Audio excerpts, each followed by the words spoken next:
pengumuman yang telah pun dibuat seolah-olah adalah pengumuman di mana banyak perkara disediakan oleh pihak Malaysia dan bukannya Singapore. So kalau saya nak rumuskan, it was a big win for Singapore. It's a win for Malaysia, tetapi it was a bigger win for Singapore sebab seolah-olah dia tak perlu buat apa-apa.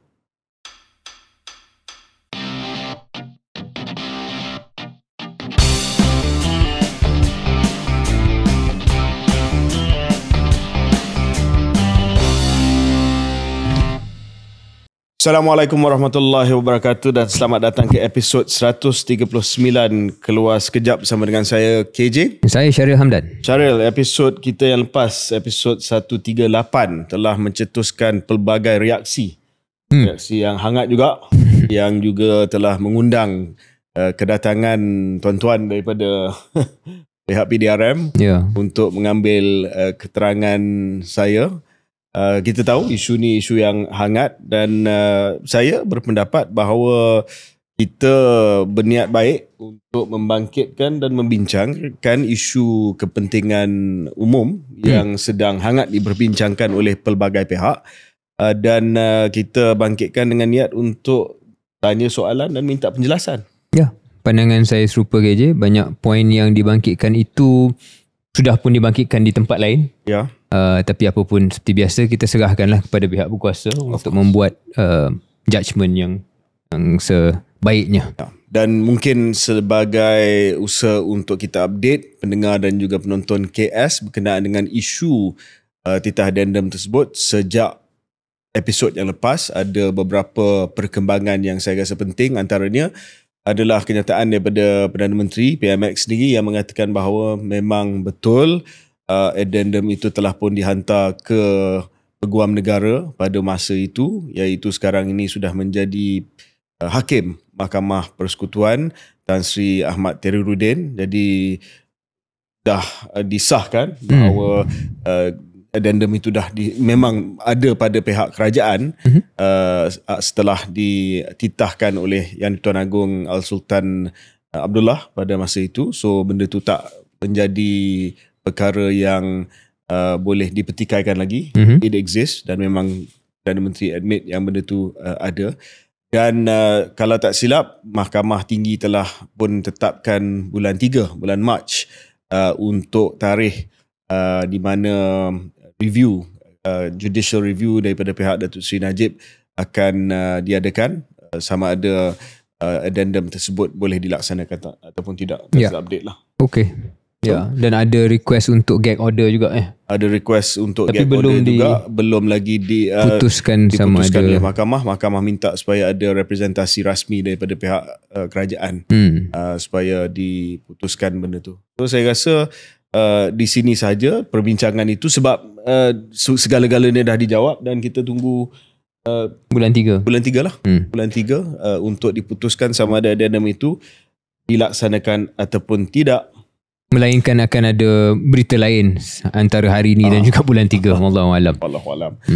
Okay, so moving on, mungkin kalau kita heavy kepada politik pada episod lepas, kita tak sempat untuk bincang beberapa isu ekonomi dan yang dah berlaku bulan Disember, bulan Januari tak sempat kita kupas pada episod lepas. Kita nak kupas benda tu pada episod yang lepas tak sempat sebab banyak didominasikan oleh isu politik, terutamanya isu titah addendum.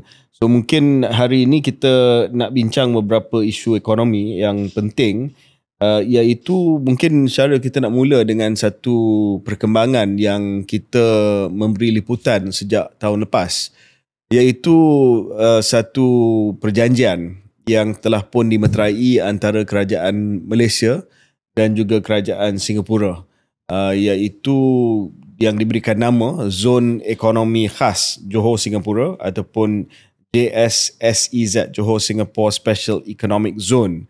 Dan perkara ini telah pun dicadangkan beberapa tahun lepas, tetapi telah pun dimeterai dari segi perjanjian semasa Malaysia Singapore Leaders Retreat ataupun retreat pimpinan Malaysia dan Singapura ke-11.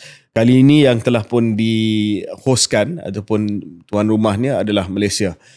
Dan Perdana Menteri Lawrence Wong telah datang ke Malaysia dan perjanjian ini telah pun dimeterai secara rasminya untuk mewujudkan JSSEZ. Selama ini kita tertanya-tanya apakah JSSEZ, apakah kawasan yang akan meliputi JSSEZ, dan selepas perjanjian ini dimeterai, maka kita sudah pun mula melihat sedikit sebanyak clarity berkenaan dengan JSSEZ. Mungkin Syaril nak bagi sedikit explainer tentang JSSEZ sebelum kita kupas sama ada JSSEZ ini mampu untuk menjadi satu pemangkin kepada pembangunan dan juga pertumbuhan ekonomi bukan hanya untuk Malaysia tetapi juga untuk Malaysia, Singapura dan ASEAN. Ya, mungkin untuk recap ringkas. So, Zon Ekonomi Khas Johor Singapura JSSEZ ni inisiatif strategik untuk meningkatkan hubungan ekonomi serantau antara dua negara, mencerminkan komitmen kedua-dua Malaysia dan Singapura untuk memacu pertumbuhan ekonomi. Itu hasrat dia lah. So benda ni dah lama dibincangkan lebih setahun dan baru-baru ini pada retreat kepimpinan tertinggi Malaysia dan Singapura mula ada pengumuman yang lebih mendalam tentang apakah butiran-butiran tertentu. Jadi ciri-ciri utama sekarang kita dah jelas. Contoh kawasan liputannya mana? JSSEZ meliputi wilayah pembangunan Iskandar dan Pengerang dengan keluasan lebih 3,500 km persegi di selatan Johor. Matlamat macam kita dah bagi gambaran banyak kali untuk menarik pelaburan bernilai tinggi, memperkukuh ekosistem perniagaan, meningkatkan kerjasama rentas sempadan. Dan pada mesyuarat atau perjumpaan tempoh hari, dah ada angka. Sasaran awal mewujudkan 20,000 peluang pekerjaan dalam tempoh 5 tahun pertama. Ini kali pertama kita dapat sedikit target yang lebih khusus dan lebih spesifik. Satu angka 20,000 peluang pekerjaan. Yang bernilai tinggi lah barangkali. Menyediakan juga insentif cukai khas dan kemudahan infrastruktur untuk pelabur. Dah mula ada pengumuman ke arah itu.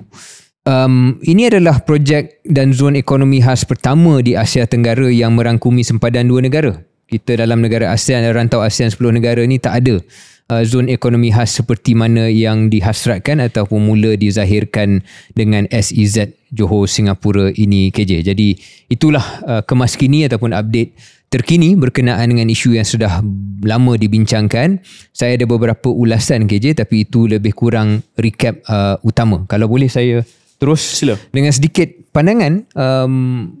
Saya fikir secara umumnya kita di Keluar Sekejap dan ramai pihak di Malaysia terutamanya menyambut baik SEZ ini, apatah lagi dengan keadaan di mana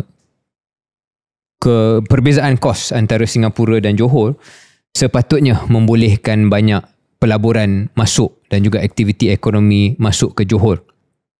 Cuma dalam merangka satu kerangka khas JSSEZ ni, beberapa persoalan muncul, iaitu apakah pelepasan dan insentif fiskal ataupun insentif cukai yang akan wujud.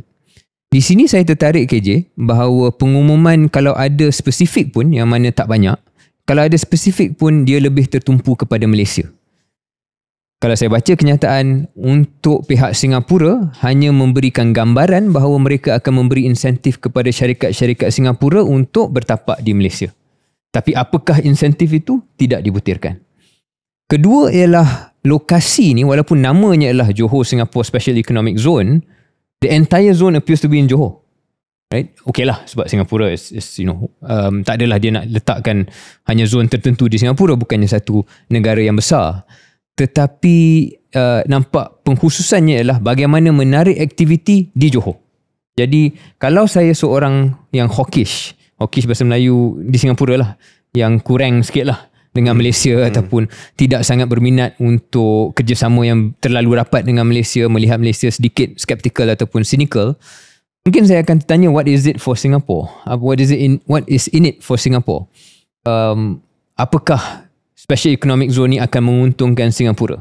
Dan jawapannya, kalau nak menguntungkan Singapura, maka perlu ada kerangka untuk Economic Zone ini menarik pelaburan yang takkan datang tanpa Economic Zone ini.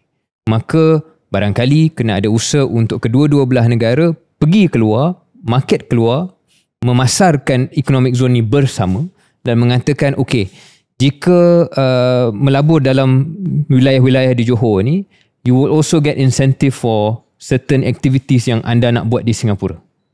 So this will require cross-border incentives yang sekali lagi tidak lagi wujud dalam pengumuman baru-baru ini. Jadi di situlah 2-3 perkara yang saya khawatir kalau nak ambil yang sedikit risau berkenaan dengan komitmen Singapura dan bagaimana ini boleh benar-benar menjadi a cross-border initiative and not just Malaysia driven, Singapore just support for geopolitical reasons. Saya banyak setuju dengan pandangan Syaril sebab pengumuman yang telah pun dibuat seolah-olah adalah pengumuman di mana banyak perkara disediakan oleh pihak Malaysia dan bukannya Singapore. So kalau saya nak rumuskan, it was a big win for Singapore. It's a win for Malaysia, tetapi it was a bigger win for Singapore sebab seolah-olah dia tak perlu buat apa-apa. Dia hanya kata, okay, you nak sediakan Johor Selatan sebagai tapak permainan ekonomi baru. Okay, kita terima.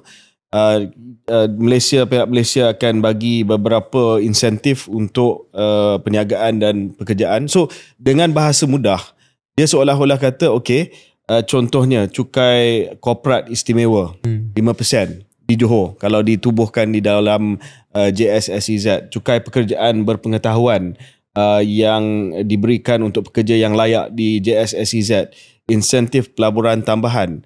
So macam Syaril kata, dengan bahasa mudah, kalau saya ada pelaburan di Singapura di mana kos dia dah terlalu tinggi, saya pindahkan ke Johor, Johor akan benefit dari segi semua pelaburan baru yang ditempatkan di Malaysia, tetapi dari segi pelaburan baru untuk JSSEZ, dia net zero lah. Dia just pergi daripada Singapore ke Johor sahaja. That's the point. I think that's the point that you were trying to get at, right? So kalau begitu, yes, memang Johor akan benefit, tetapi ia tidak betul-betul melihat kepada pelaburan baru. Sebab itu saya rasa ada pemikiran di kalangan mereka yang telah pun berunding dan menyediakan JSSEZ ni, sebab ada kemudahan Invest Malaysia Facilitation Centre Johor, pusat sehenti untuk perkhidmatan konsultasi permohonan dan melengkapkan perkhidmatan nasihat yang sedia ada, contohnya di Maida. Cuma yang Invest Malaysia Facilitation Centre ni perlu dicantumkan dengan Singapore. Yes. The Singaporean, what is it? The EDB, I guess? Yes, EDB. EDB kan? Yeah, EDB.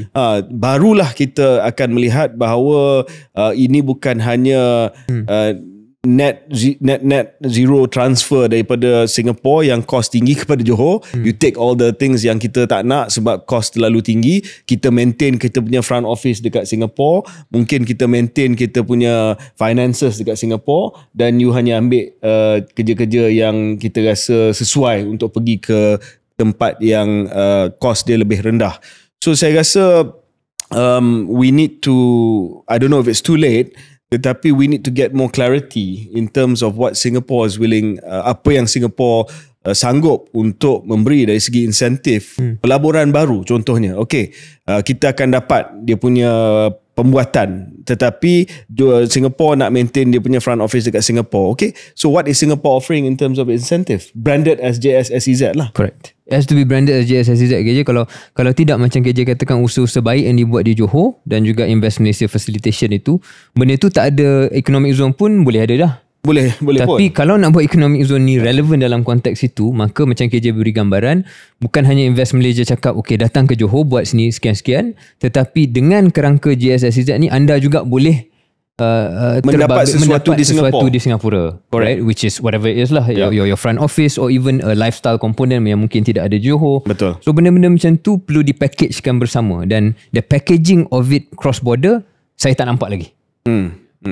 Dan perkara ini saya rasa perlu diusahakan dengan segera, sebab antara tarikan JSSEZ ini, selain daripada insentif yang disediakan oleh pihak Malaysia, pihak Johor, adalah sebenarnya JSSEZ ini datang pada waktu yang sangat-sangat strategik dan sesuai sebab RTS akan mula pada tahun 2026.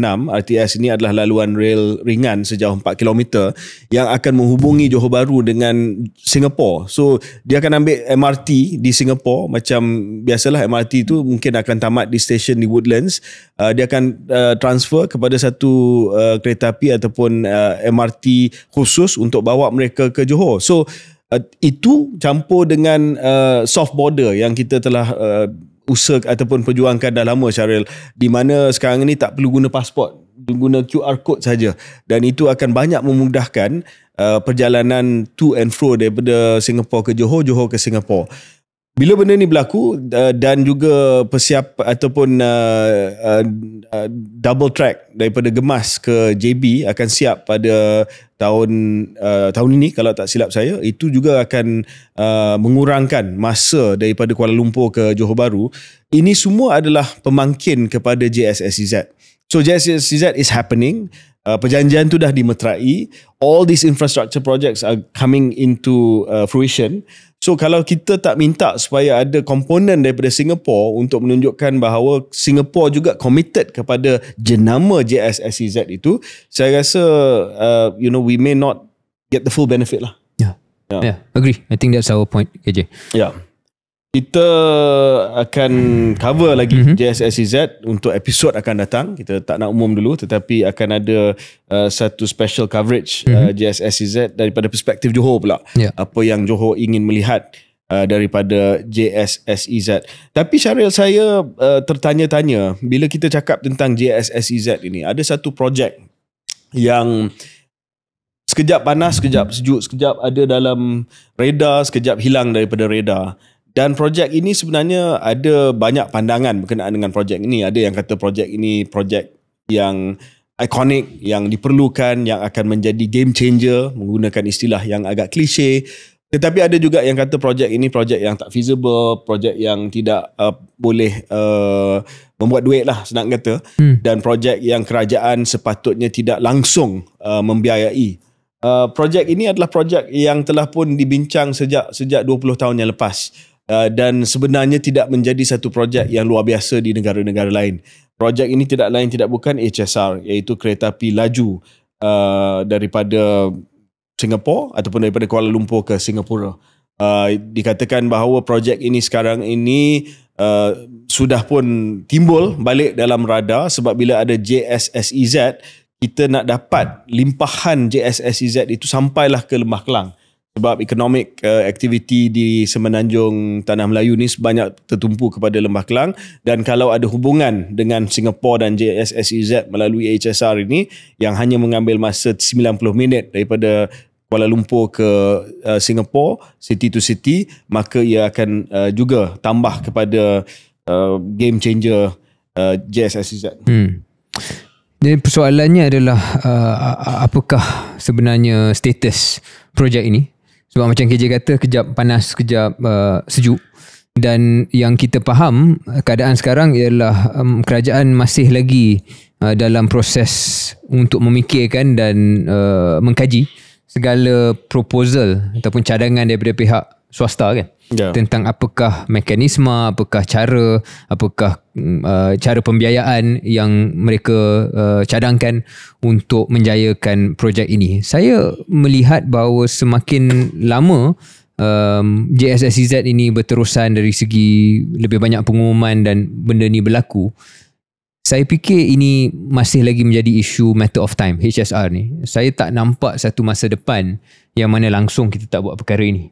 Jadi persoalannya ialah, adakah kita nak tunggu terlalu lama di mana kos akan berubah, the cost structure changes, ataupun kalau kerajaan hari ini melihat seperti mana saya melihat bahawa HSR is inevitable, something we have to do, then let's do it sooner rather than later, sebelum the cost structure becomes a lot more prohibitive.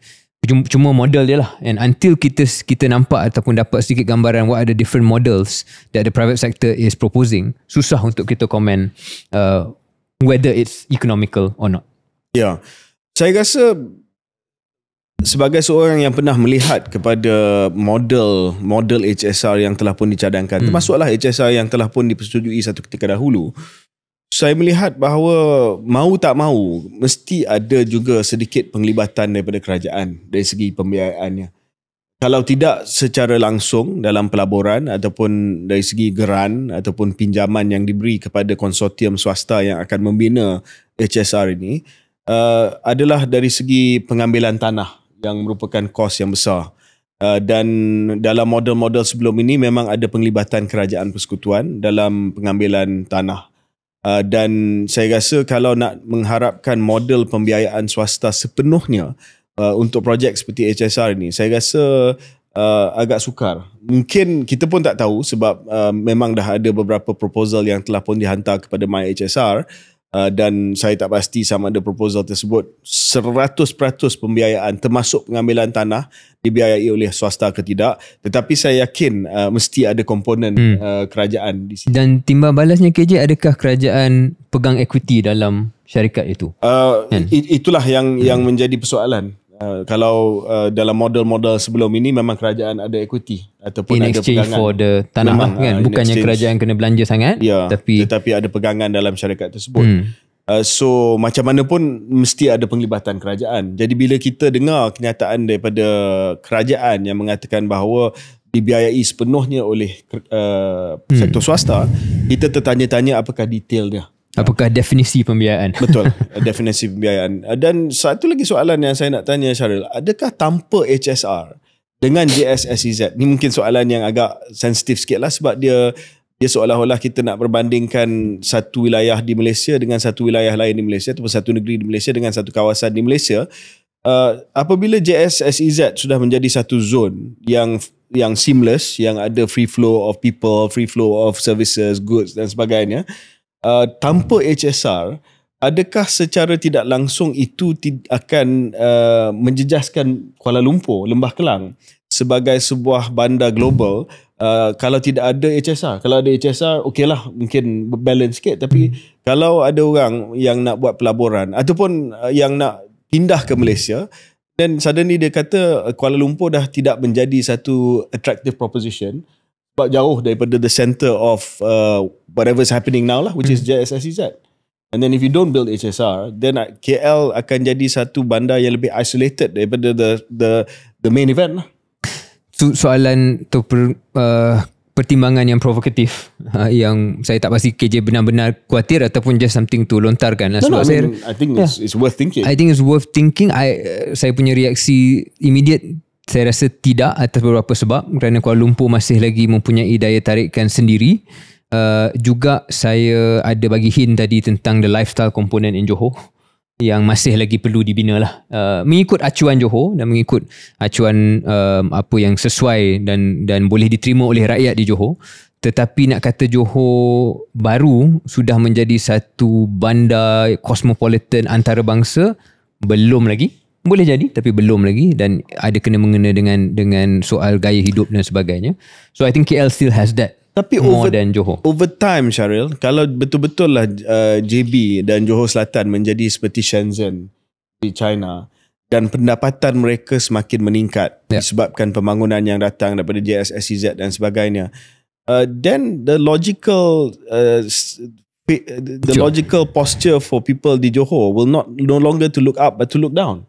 Sebab they have the disposable income. Dia dah ada disposable income. Dia tak perlu datang KL. Sebab dah ada RTS. Dia pergi Singapore. Kalau selama ni Singapore mahal, sekarang ni Singapore cost dia menjadi munasabah sebab ada peningkatan dari segi gaji mereka. Ini tak termasuk ratusan ribu rakyat Malaysia yang hari-hari berhijrah ke Singapura, berulang alik sebab ada kerja di Singapore.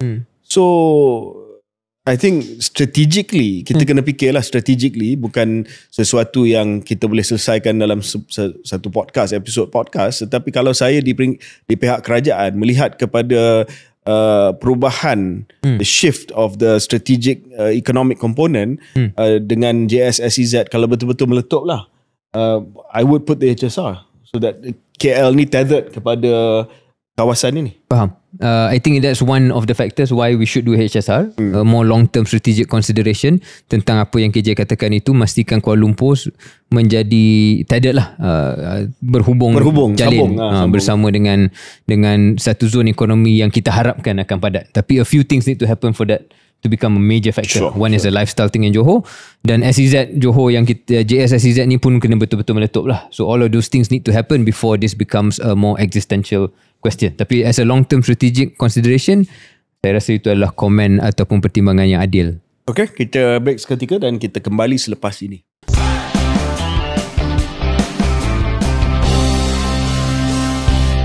Selamat kembali ke episod 139 Keluar Sekejap.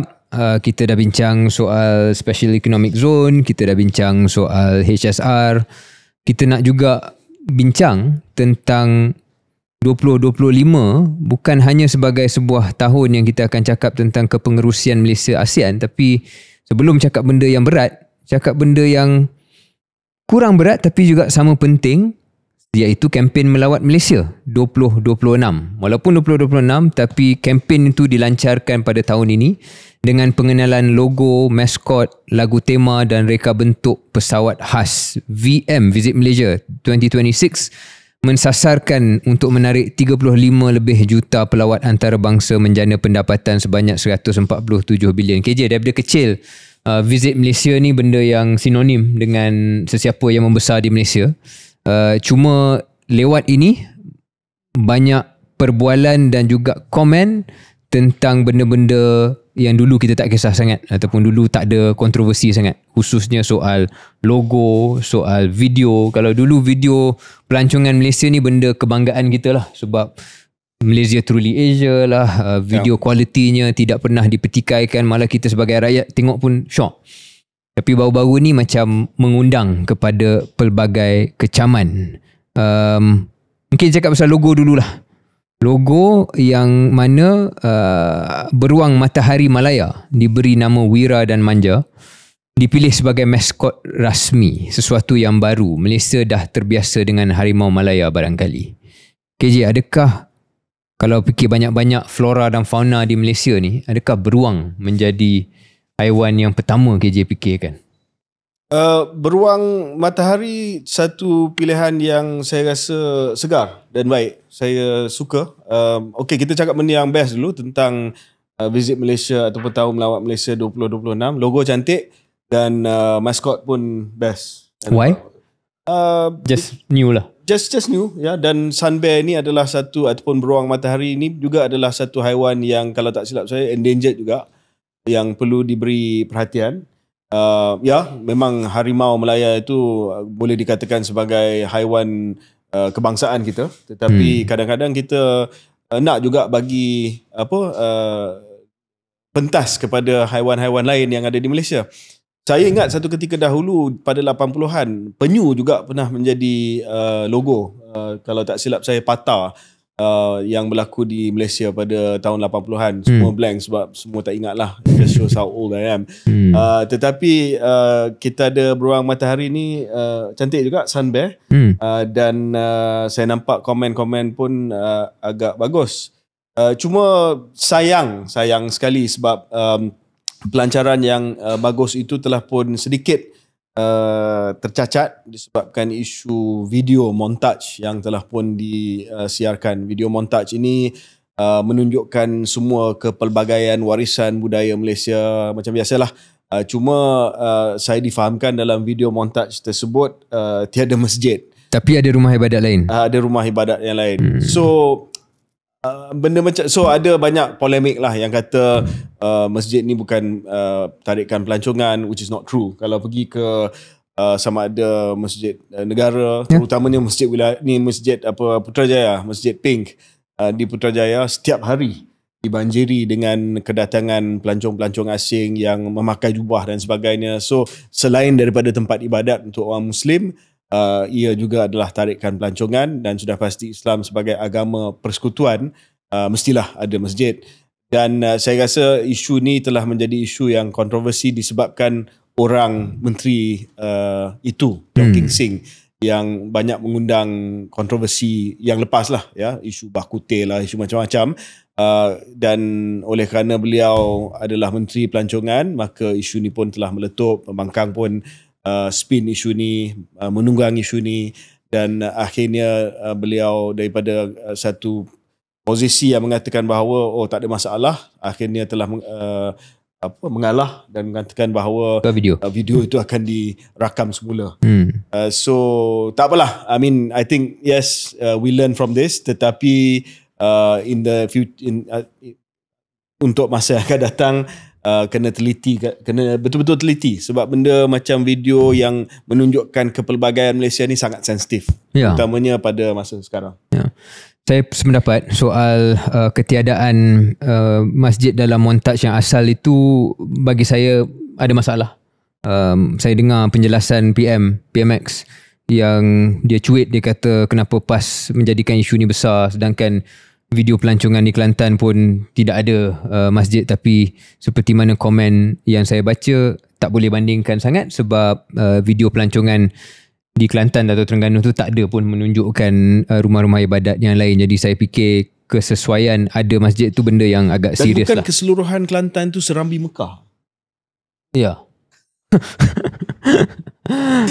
Jadi poin-poin yang saya nak bangkitkan, okey, perlu ada, tapi KS ni kita ulas kadang-kala daripada sudut politik juga, bukan hanya sudut apa yang kita rasa betul tak betul, tapi ulasan politik kita. Saya fikir kerajaan Madani tak boleh ambil terlalu ringan perasaan pengundi-pengundi dan juga rakyat yang Melayu yang mempunyai pegangan dari segi politiknya lebih konservatif dalam hal berkenaan dengan perkara macam ni. Sebab PMX sebut benda ni benda yang remeh, benda yang kecil. No, dia bukan, dari segi satu sudut substance mungkin remeh, tapi dari segi politik it's not small. Sebab dia ini berkaitan dengan perasaan orang kan. Dan voting is all perasaan, right? It's all about feeling. It's all about feeling. Dan semakin bertingkat dan bertimbun isu berkaitan dengan perkara-perkara sewaktu dengan ini, dengan individu ini juga, seperti mana KJ sebut, pada pandangan saya ia satu kesan politik yang tak boleh diambil enteng lah. So anyway, itu hanya analisa. Dan ini perkara yang boleh dielak sebenarnya. Jadi dia own goal yang dari segi substance kita kata mungkin ni, tetapi dari segi politik it's not small. But on TMM, Syaril, kita balik kepada visit Malaysia ya. So untuk makluman pendengar dan juga penonton, VMM kita ada yang kata kenapa ada Tahun Melawat Malaysia, bukan setiap tahun Melawat Malaysia. Tetapi oleh kerana kita we need to G ourselves up. We need to so ada juga berkaitan dengan kemampuan kerajaan, sebab kita ada kemampuan fiskal. So kita tentukan beberapa tahun sebagai Tahun Melawat Malaysia, di mana kerajaan akan pump lah duit dari segi persediaan infrastruktur pelancongan, insentif-insentif diberikan kepada sektor pelancongan dan sebagainya. Kalau kita bagi setiap tahun mungkin tak mampu, tetapi pulangannya diharapkan pulangan yang besar. Biasanya kita tak akan sampai ke tahap 35 juta pengunjung setiap tahun, tetapi untuk Tahun Melawat Malaysia kita boleh sasarkan 35, dan itu menjadi benchmark baru untuk tahun-tahun selepas Tahun Melawat Malaysia. So we work to upgrade the facilities, we bring in more events, ataupun kita menggalakkan penganjuran event-event tertentu. Kita bincang dan runding dengan syarikat-syarikat penerbangan untuk tambah routes datang ke Malaysia. So that's what goes into a Visit Malaysia Year campaign. Cuma nak cakap tentang pengisian Tahun Melawat Malaysia, Syaril, saya nak melihat lebih awal, maksudnya pada tahun ini juga, sebab orang buat perancangan untuk cuti awal, terutamanya mereka yang nak jimat.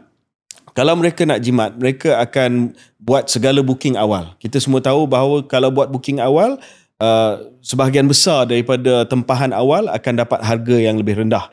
Ada juga harga yang rendah pada last minute, tetapi on average lah, you book early, your price is going to be lower. So kita nak kena roll out dia punya calendar very soon lah, Syaril.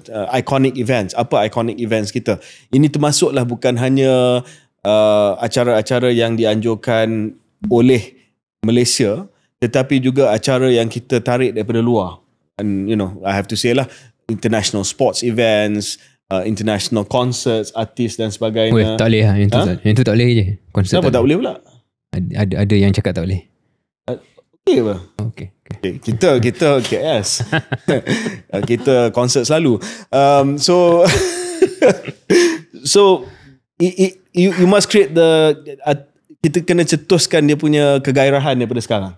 Itu yang saya tak nampak ada lagi. Saya percaya akan ada takwim tersebut, tetapi takwim tersebut kena keluar awal supaya orang tahu bahawa tahun depan inilah yang akan ada di Malaysia. Dan what would you like to see? It can be a concert, can be anything. For me, konsert lah, sebab saya memang minat konsert. Okay. Supaya saya tak perlu pergi ke Singapura untuk tengok band-band tertentu. But itu saya. Tapi selain daripada mungkin minat yang lebih sempit itu, narrow itu, kalau tanya dari segi benda lain, saya nampak ada lagi aset-aset pelancongan kita yang belum lagi dipasarkan dengan semaksima yang mungkin. Contohnya di Sarawak, saya pernah sebut dengan KJ tentang Gua Mulu. Saya borak lah dengan kawan-kawan saya di rantau lain, di Timur Tengah, di Eropah. Tak ramai yang tahu bahawa betapa lamanya ataupun such a ancient punya formation di Mulu. Dia tak tahu yang ada hotel-hotel ternama. Ada satu hotel ternama lah di situ yang mereka boleh tinggal. Dia bukan tempat yang tak ada langsung keselesaan bagi mereka yang mahukan keselesaan. So itu satu contoh kecil. Saya yakin banyak lagi sebenarnya di Semenanjung pun yang boleh dipasarkan dengan lebih baik. Dan saya juga mahu melihat package-package yang berbeza mengikut sasaran yang berbeza. So Mulu Caves dengan hotel tertentu mungkin you go for certain targets. Tapi macam kawan kita Kobin dengan dia punya whitewater rafting, that's a different kind of market, which bukan hanya orang Malaysia, patutnya orang luar pun, memang ada dah orang luar yang orang asing, negara lain, warga negara lain yang datang ke tempat tersebut. Himalaya Rock Garden, lupa dah namanya, sorry Kobin, di situ. Tetapi kalau boleh dipasarkan aset-aset seperti itu, yang lebih mid market, yang boleh menarik lebih banyak daripada negara-negara luar. Yang saya juga harapkan KJ bukan hanya offering package yang berbeza, tetapi pengumpulan data yang lebih cekap. Sebab angka kita 35 juta itu sasaran.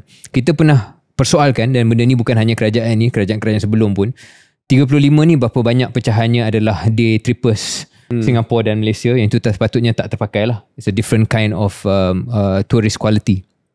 Sebab itu yang pergi 1-2 hari, bukan pelancong dalam erti kata yang lebih kita faham.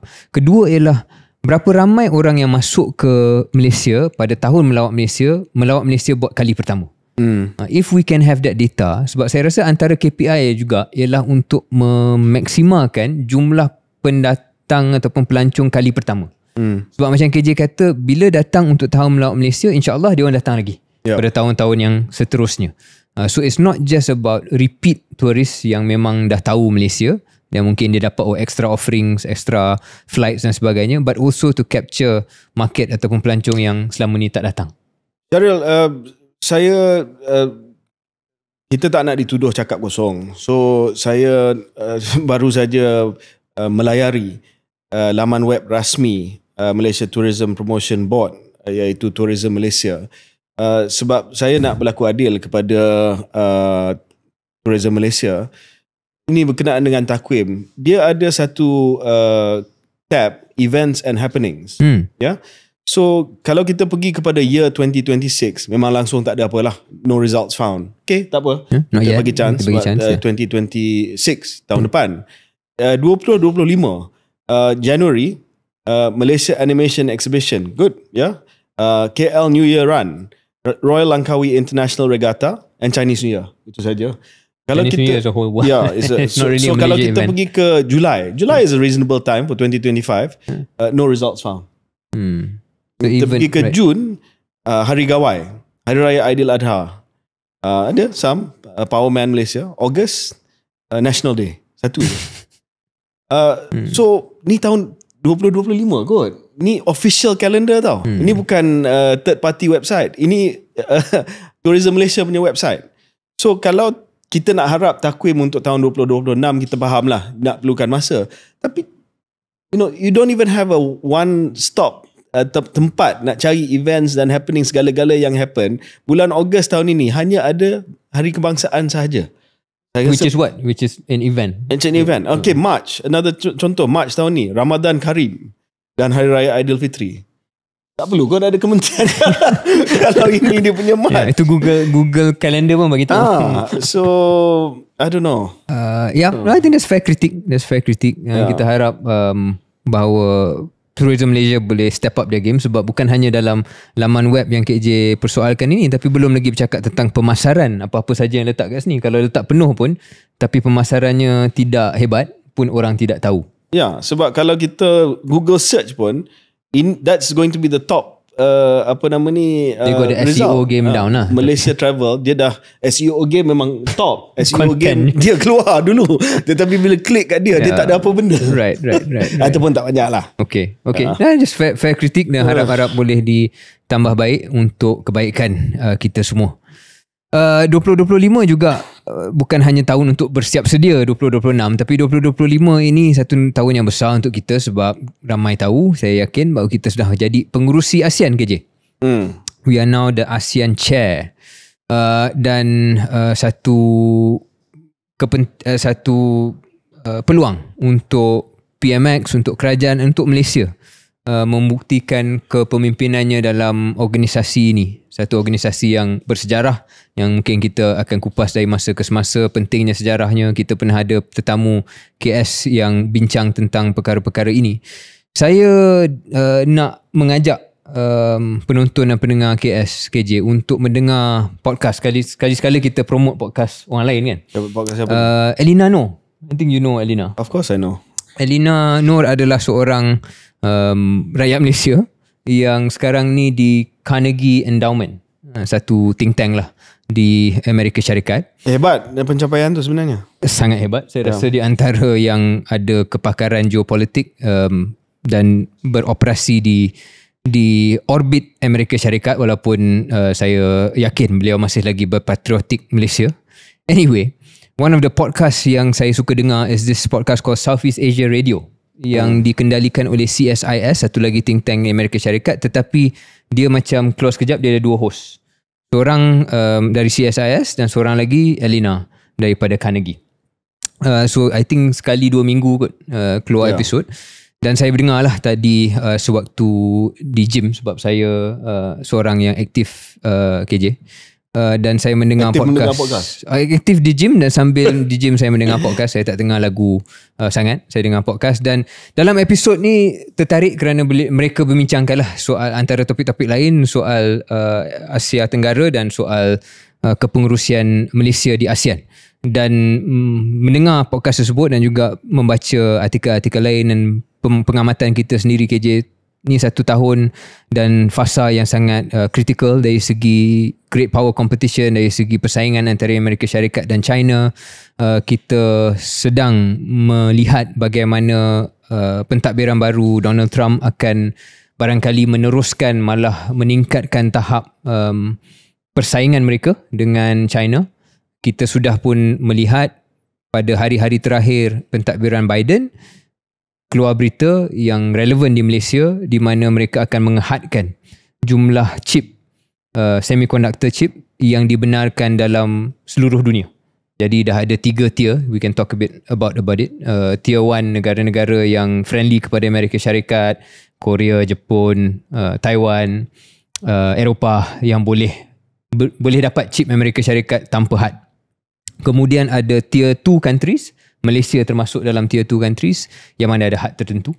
Dan tier 3 countries, Rusia, China, tak boleh dapat langsung barangkali certain level of US chips yang boleh sampai ke negara mereka. Jadi ada banyak. Saya difahamkan bahawa Malaysia diletakkan di kumpulan kedua sebab ada pandangan di pihak Amerika Syarikat lah yang mengesyaki China Plus One. Maknanya guna negara Malaysia untuk sebagai tempat untuk untuk buat chip bagi negara China.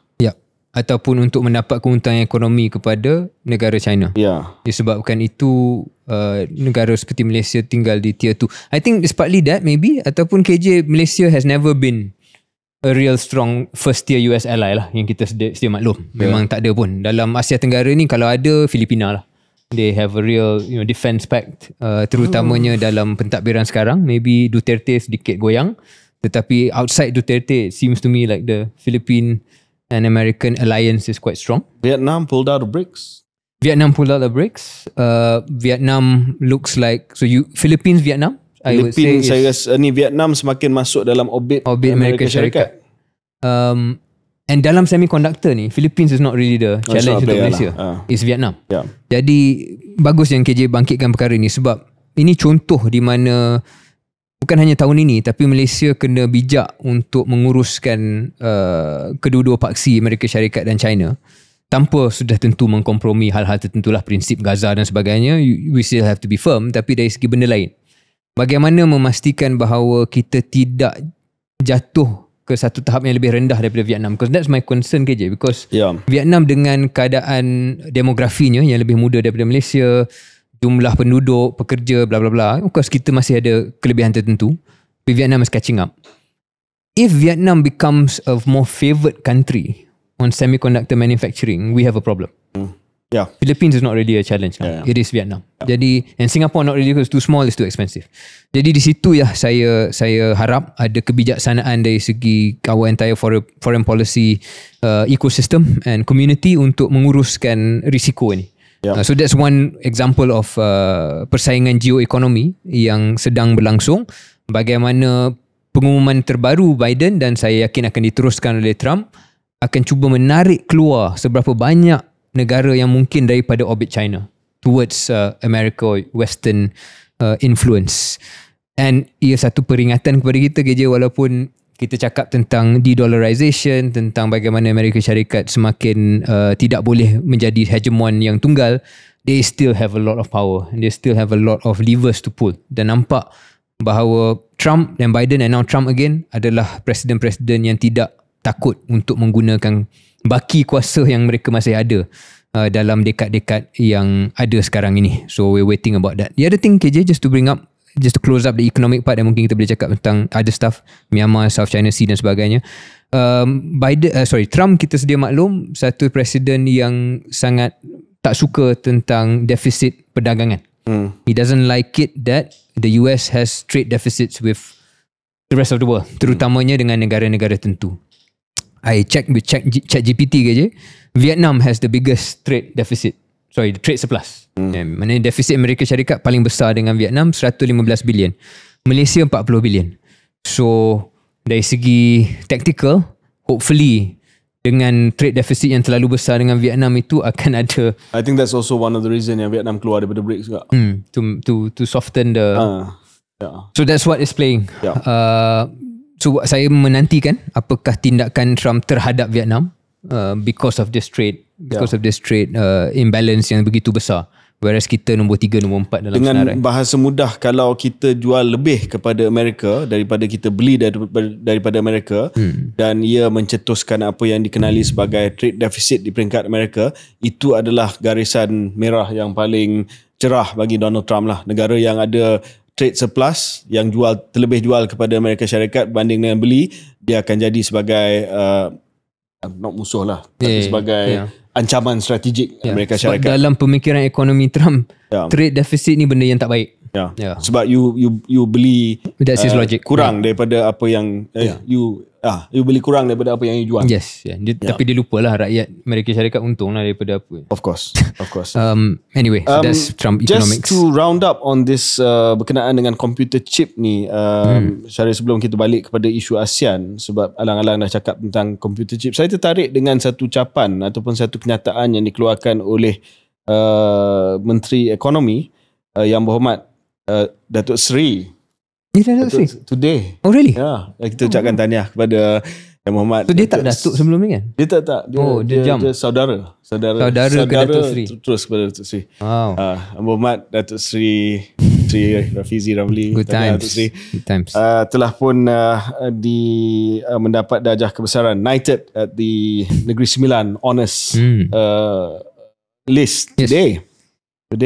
Tetapi saya tertarik dengan kenyataan Datuk Seri dibuat di Malaysia Economic Forum, Syaril, di mana Datuk Seri Rafizi telah sebut bahawa dengan tertubuhnya pusat-pusat data ataupun data center, dia tak cukup untuk kita menjadi tuan rumah kepada data center, tetapi apa yang menjadi visi Datuk Seri Rafizi adalah dalam 10 hingga 15 tahun kerajaan berharap bahawa Malaysia boleh melancarkan bukan made in Malaysia. He's introduced a new term, made by Malaysia. Wow. Kalau dia kata made in Malaysia ni, syarikat MNC pun boleh buat made in Malaysia. Kata made in Malaysia, tapi bukan dibuat oleh Malaysia pun, dibuat oleh syarikat-syarikat gergasi seperti Intel. Tetapi made by Malaysia GPU chip. That's a big promise. That's a big promise, dan mungkin kita tak sempat untuk kupas hari ini. Tetapi GPU chip daripada Malaysia, dan GPU chip ni Syaril, kalau dalam istilah istilah computer chip ni, GPU ni graphic processing unit is the highest end of the computer chip. Ini yang dibuat oleh Nvidia lah. Correct. Yang memacu ataupun yang power kecerdasan buatan.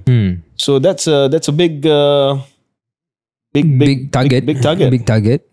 Kita tidak mahu memperkecilkan, but it's going to be a really tough thing. Yeah, because we are way behind. We are way behind. We are way behind already. Kalau kita cakap tentang peranan Malaysia dari segi assembly testing pun, itu pun sedang mengalami cabaran daripada negara India, Vietnam dan sebagainya. India, yeah. But to leapfrog to become a GPU country. Yeah, because macam kita sedia maklum yang pernah bincang, Malaysia nak mula buat integrated circuit design. So just the design of the IC first, right? Not even about GPUs particularly. Dan itu pun belum lagi berhasil sebab ialah ambil masa. Kerajaan telah mengumumkan di Selangor ada SIDEC, dan di situ yang saya dipahamkan some of these IC design companies from elsewhere will come. But it takes years, mengambil masa yang lama untuk membina ekosistem yang berbeza daripada testing and assembly di Pulau Pinang, di Kulim. Jadi untuk buat SIDEC ni mengambil masa, then only then you can think about doing particularly GPU design, right? Ada satu shortcut lagi je. Shortcut dia adalah suruh GSC kita beli banyak lagi saham Nvidia made by Malaysia. So Malaysia dah lawak hambar untuk menutup. Okay, lawak hambar tak apa, tapi I think you go bust by buying Nvidia shares today. Crazy. Kerja ada pegang? I have Nvidia, tapi saya beli before lah. Oh, untung lah. Paper profit baik. Saya memang in the money lah. In the money. Okay. Tetapi nak wrap up ASEAN ni, tadi kita sebut tentang ekonomi, cabaran ekonomi. Ada dua isu politik yang saya rasa perlu dibincang. Mungkin kita tak sempat untuk bincang panjang lebar pada hari ini. We should get a guest for ASEAN, I think. Yeah, especially this year. Yeah, maybe satu dua guest. Kita kena fikir guest. Maybe we do a ASEAN series lah. ASEAN series, special ASEAN series. Tetapi ada dua isu politik yang akan mendefinisikan kepengerusian Malaysia untuk ASEAN. Malaysia menjadi pengerusi pada ASEAN pada tahun ini. Pertamanya adalah isu yang berkaitan dengan Laut Cina Selatan. Sama ada kita akan dapat muktamadkan Code of Conduct. My view, I don't think so. My view is that kita jauh daripada satu Code of Conduct ni apa? Satu code tingkah laku di Laut Cina Selatan. Sebab sekarang ni tidak ada Code of Conduct. Dan Code of Conduct ini diperlukan untuk memastikan bahawa ada freedom of navigation, freedom of passage, sebab Laut Cina Selatan sedang menjadi satu kawasan yang kawasan strategik, kawasan yang ada saingan antara China dan juga negara-negara Asia Tenggara yang merupakan claimant states ataupun negeri-negeri yang ada tuntutan atas kawasan-kawasan di Laut Cina Selatan, termasuk Malaysia. Dan juga Amerika Syarikat yang nak memastikan bahawa China tidak ada kuasa yang terlalu besar ataupun dominance di South China Sea. Salah satu cara ni adalah untuk kita mewujudkan Code of Conduct yang sudah lama dibincang, yang sepatutnya berasaskan kepada undang-undang antarabangsa, terutamanya UNCLOS ataupun United Nations Convention on the Law of the Seas, tetapi masih tidak ada. Dan saya baru ni balik daripada satu persidangan di Singapura yang dianjurkan oleh think tank ISIS, Regional Outlook Forum. Memang ada, in fact I think the Philippines Foreign Secretary, Menteri Luar Filipin telah menyatakan bahawa persetujuan berkenaan dengan benda-benda yang basic pun dah memang tak ada. So itu yang menjadi masalah dari segi code of conduct. So kalau kita ada harapan bahawa code of conduct itu akan dimuktamadkan sewaktu Malaysia jadi pengerusi, saya rasa mungkin susah. Yang kedua adalah isu yang kalau dapat diselesaikan pada tahun Malaysia menjadi pengerusi ASEAN, bakal mencetuskan pencalonan PMX untuk anugerah Nobel perdamaian Nobel Peace Prize, which is Myanmar. Sebab perang saudara di Myanmar tidak ada penyelesaiannya. Masih lagi ada ASEAN Consensus yang tidak dilaksanakan langsung, dan memang tidak ada sinar di hujung terowong di Myanmar ni yang telah menyebabkan pembunuhan, displacement dan sebagainya. Kalau PMX boleh membawa semua pihak ke meja rundingan dan minta kerjasama daripada negara-negara ASEAN yang ada leverage terhadap Myanmar, minta kerjasama daripada negara-negara kuasa besar seperti China, India dan sebagainya, dan menggunakan platform ASEAN dengan dialog partners mereka, ASEAN Plus 3, ASEAN Dialogue Partners, dan menghasilkan satu peace agreement, then I think that will be a kejayaan besar lah untuk PMX. Tinggal absolutely right KJ, because dua isu ni, Laut Cina Selatan dan Myanmar, kalau seorang yang memakai kanta sinis tentang relevan atau tidak ASEAN lagi pada tahun 2025, inilah dua isu yang mereka akan gunakan sebagai contoh bahawa ASEAN tidak kuat dan ASEAN tidak ada function yang benar-benar boleh mendepani cabaran yang dihadapi oleh rantau ini. ASEAN masih lagi hidup atas nostalgia lama. Itulah kritikan-kritikan yang kadang-kadang saya sendiri ada unsur kepercayaan. Tapi kalau dalam soal Laut Cina Selatan ada satu alasan, bukan alasan, ada satu pertimbangan lah betapa ini adalah benda yang terlalu rumit untuk ASEAN sendiri selesaikan. Dan China begitu hebat untuk memastikan bahawa ada negara-negara tertentu yang pada orbit dia, Amerika Syarikat juga. So it's more than just ASEAN. Okay, fair enough. So it becomes a forum of some sort. Tapi tak ada siapa yang menuduh ASEAN ni tak kuat sebab tak boleh selesaikan masalah ni, because it's a bigger problem. But Myanmar feels like an issue. Kalau ASEAN tidak ke depan untuk memainkan peranan yang besar, then there will be existential questions about what is ASEAN if not just a meeting. Dan because selama ini kita selalu kata ASEAN ni berbeza daripada Kesatuan Eropah, dan ASEAN lebih untuk menguruskan keamanan dan perdamaian antara negara dalam rantau ini. Tapi Myanmar adalah salah satu negara dalam rantau ini. Apa yang berlaku bukan hanya pembunuhan besar-besaran, puluhan ribu yang dipenjarakan, puluhan ribu yang menjadi pelarian, tetapi juga pelarian ini datang kepada negara-negara ASEAN lain termasuk Malaysia. Saya rasa lebih separuh daripada pelarian Rohingya adalah di Malaysia. Jadi it's an ASEAN issue. It's not just a great power issue, it's an ASEAN issue. Jadi di sini mungkin peluang untuk Myanmar punya isu ni diselesaikan jauh lebih besar daripada Laut Cina Selatan Code of Conduct.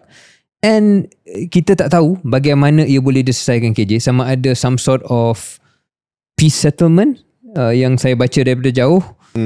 Not everybody is for it sebab masih ada konflik antara junta yang secara atas kertas menguasai negara Myanmar, tetapi banyak wilayah di Myanmar yang tidak lagi dikuasai oleh kerajaan junta itu.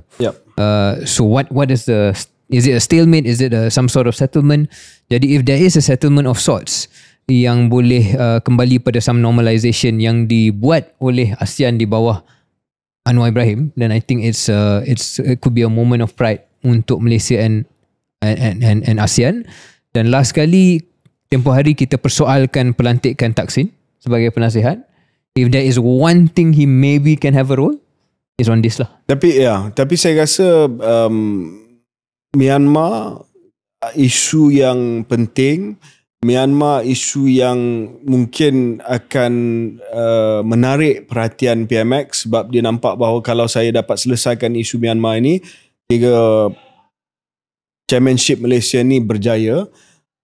Tetapi saya harap juga bahawa kita manage expectation lah. Sebab kadang-kadang dalam usaha untuk berunding, terutamanya masalah konflik yang berlaku di negara ketiga ni, kalau kita terlalu banyak meluangkan masa, sumber dan juga modal politik dan akhirnya tak dapat ia kesannya lebih buruk jika kita tak ada satu ambition yang tinggi lah. Faham. So dia kena manage expectation. Jangan kata bahawa dalam tempoh kepengurusian Malaysia di ASEAN ni kita akan dapat selesaikan, ataupun jangan memberi isyarat yang janji itu akan jadi.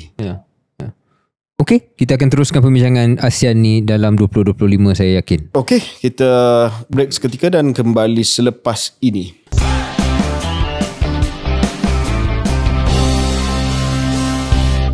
Selamat kembali ke episod 139 KS. Saya rasa banyak kita dah bincang, Syaril. Mungkin ada satu dua lagi isu. Ini berkaitan dengan, saya rasa isu ni meletup sewaktu musim cuti. Kita tak sempat untuk membuat liputan berkenaan dengan isu ini, tapi saya rasa mungkin kita boleh cakaplah sepintas lalu. Ini berkaitan dengan kebimbangan orang ramai. Dikatakan akan berlaku kenaikan harga api. Betul lah Syaril? Ya, itu lebih kurang beritanya. Tapi ia berlaku disebabkan satu kronologi yang sedikit janggal KJ. Kalau saya boleh bacakan kronologi dia lah, lebih kurang begini. Pada 20 Disember, Kementerian Peralihan Tenaga dan Transformasi Air Petra mengumumkan bahawa tak ada kenaikan tarif elektrik bagi semua pengguna di Semenanjung bagi tempoh 1 Januari hingga 30 Jun. Kita kena ingatkan penonton dan pendengar lah, penetapan tarif elektrik di Malaysia ni, di Semenanjung khususnya, berasaskan incentive based regulation. Nanti saya jelaskan, Tuan KJ boleh jelaskan what's IBR, ICPT dan sebagainya. Tapi lebih kurang 6 bulan lah. Setiap 6 bulan kita akan ada satu tarif yang diumumkan lah.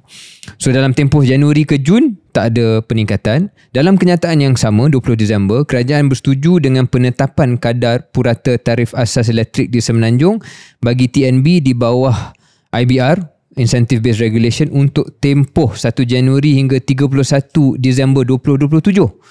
Jadi untuk tempoh regulatory keempat. Okay, ni dah start technical sikit je. Ya, how do we do it? Okay. Tak apa. So basically 20 Disember tak ada kenaikan tarif. 26 Disember, TNB mengenerusi pengumuman di Bursa Malaysia memaklumkan bahawa kerajaan telah bersetuju dengan pelaksanaan peningkatan tarif asas bagi tempoh Januari 2025 hingga Disember 2027. Dalam pengumuman tersebut, TNB menyatakan jadual tarif semasa akan dikekalkan sampai Jun seperti mana 20 Disember punya statement, tapi tarif asas baru pada kadar 45.62 sen hanya akan bermula pada 1 Julai 2025. Maknanya 1 Julai kalau ikut statement 26 Disember akan naik. Jadi itu yang menjadi kecoh. Tak ada siapa pun baca 20 Disember punya statement tu. 26 ni bila naik.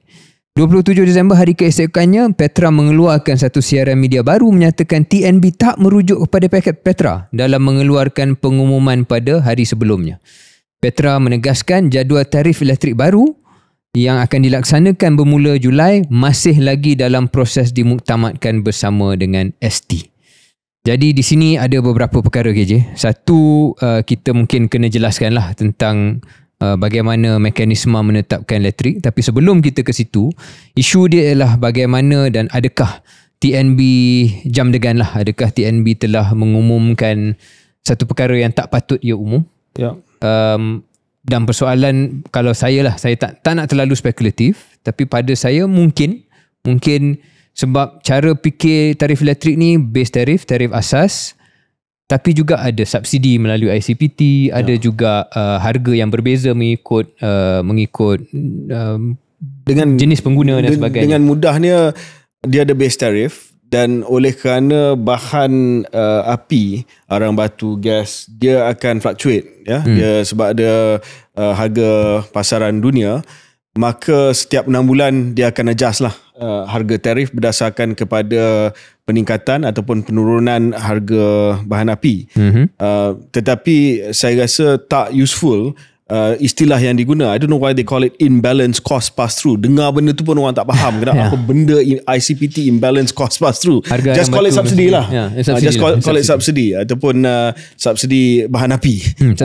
Senang. Imbalance cost pass through. I don't know what the logic behind that. Anyway, bila ada imbalance cost pass through ataupun dia setiap 6 bulan, then kerajaan kena tetapkan apa subsidi yang nak diberi.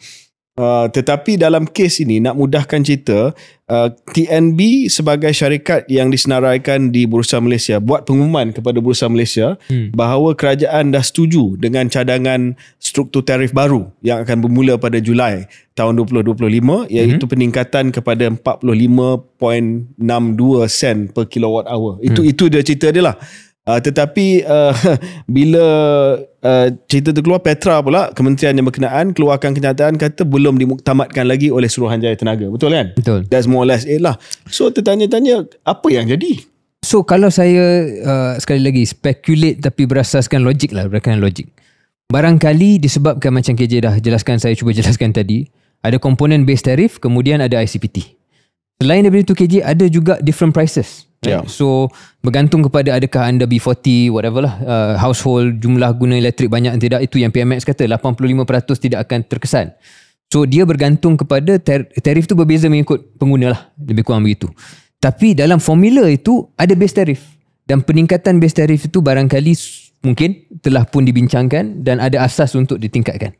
Sebab bila menetapkan base tariff untuk tempoh yang lama, 2 tahun 3 tahun ini, ia bergantung kepada apakah peningkatan dan trend peningkatan fuel cost. So you put a base tariff for the entire period, 3 years. Tetapi setiap 6 bulan kita adjust bergantung kepada situasi semasa. Jadi bila nak umumkan itu, barangkali TNB sepatutnya dah bincang dengan semua, barulah cakap okey, base tariff sekian, tetapi disebabkan keadaan sekian-sekian untuk pengguna sekian-sekian, akhirnya pengguna 85% tidak akan terkesan sebab tarifnya akan kekal seperti angka yang sekian-sekian. So benda itu tidak, dia hanya umumkan hanya satu komponen daripada formula besar itu. Bila dia hanya umum satu komponen, maka melompatlah orang. Dan saya fikir ini juga menjadi satu benda yang menarik minat ataupun perhatian Bursa Malaysia. Sebab Bursa sendiri membuat bukan siasatan lah, tapi they have to, I guess, meminta penjelasan daripada TNB. Sebab bila ada pengumuman peningkatan tarif yang belum lagi lengkap itu, harga TNB naik, harga saham TNB naik, dan itu menjadikan, sebab ini berita price sensitive. Yes, jadi pelabur-pelabur tertanyalah, dan bila Petra keluarkan kenyataan besoknya tak jadi, harga turun semula. So it's not really good for investor confidence dalam soal itu. So kesimpulannya wajar diberi teguran sebab penyelarasan antara TNB, Suruhanjaya Tenaga dan Petra kurang kemas. Yang kalau TNB ini adalah macam lembaga elektrik negara, state board biasa, tak apalah. Tetapi ini adalah syarikat yang tersenarai di Bursa Malaysia dan ada kesan kepada keyakinan pelaburan. Dan TNB merupakan antara syarikat yang paling besar dari segi market cap di Bursa Malaysia. Cuma KJ, just to wrap up 1-2 minutes, ada dalam komen-komen bila mendengar ura-ura peningkatan tarif ini, mereka mempersoalkan kenapakah TNB perlu naikkan tarif, kenapa kerajaan perlu naikkan tarif sedangkan TNB untung berbilion-bilion dan sebagainya. Di sini mungkin untuk adil bagi TNB, penting untuk kita jelaskan secara mudah, semudah yang mampu, bahawa TNB ni ada 2 jenis keuntungan. Ada the regulated business punya untung, yang mana dalam mekanisme yang kita jelaskan tadi, kerajaan telah menetapkan satu jumlah keuntungan ataupun return on regulated asset yang kekal.